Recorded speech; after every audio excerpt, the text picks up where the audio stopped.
যদি হঠাৎ করে একদিন হারিয়ে যায়, কেউ কি খুঁজবে? হয়তো না। যদি আমার আইডি থেকে ভিডিও পোস্ট করা না হয়, কেউ কি মিস করবে? হয়তো না।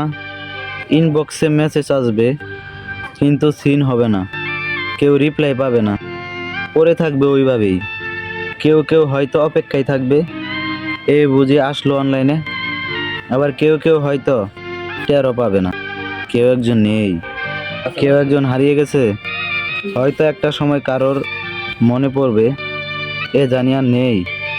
কষ্ট করে নামটা চার্জ করবে, পুরোনো ভিডিওগুলো দেখবে আর ভাববে হুট করে কোথায় চলে গেল। আবার কেউ কেউ হয়তো একদিন দুই দিন না পেয়ে ফ্রেন্ড লিস্ট থেকে আনফ্রেন্ড করে দিবে। যখন আমি থাকবো না, তখন আমার স্মৃতি কারো মনে পড়বে, হয়তো পড়বে, আবার হয়তো পড়বে না। তবে হারাতে হবে, হারাতে হয়, হারিয়ে যাওয়াই নিয়ম। পার্থক্য একটাই, কেউ আয়োজন করে হারায়, আর কেউ হুট করে হারায়। আমি নয় হুট করে হারিয়ে যাব। মনের আবেগ থেকে কিছু কথা প্রকাশ করলাম। ভিডিওটা ভালো লাগলে লাইক কমেন্ট শেয়ার করে সুন্দর একটা কমেন্ট করে যাবেন। আপনি সেই কমেন্ট ধরে আপনাকে সাপোর্ট করে আসবো, কথা দিলাম।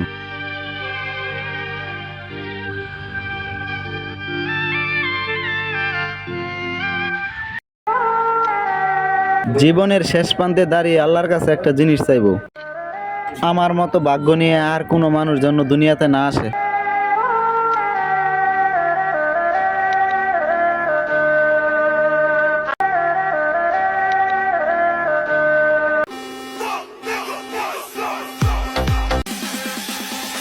দশ জনের পাত্তা পেয়ে নিজেকে এত দামি ভেবো না। মানুষ নোংরা জিনিসের মধ্যেই থুতু ফেলে, পরিষ্কার জিনিসের মধ্যে না।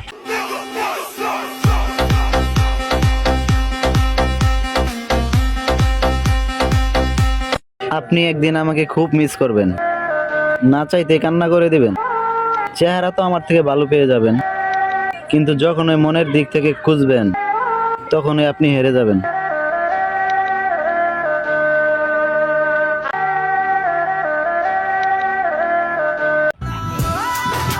মানুষ আপনার সাথে নয়, আপনার পরিস্থিতির সাথে হাত মেলায়।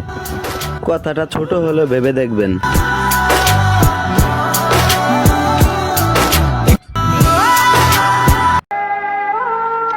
আমার জীবনটা না 1 টাকার মতো হয়ে গেছে, দাম আছে কিন্তু মূল্য নাই।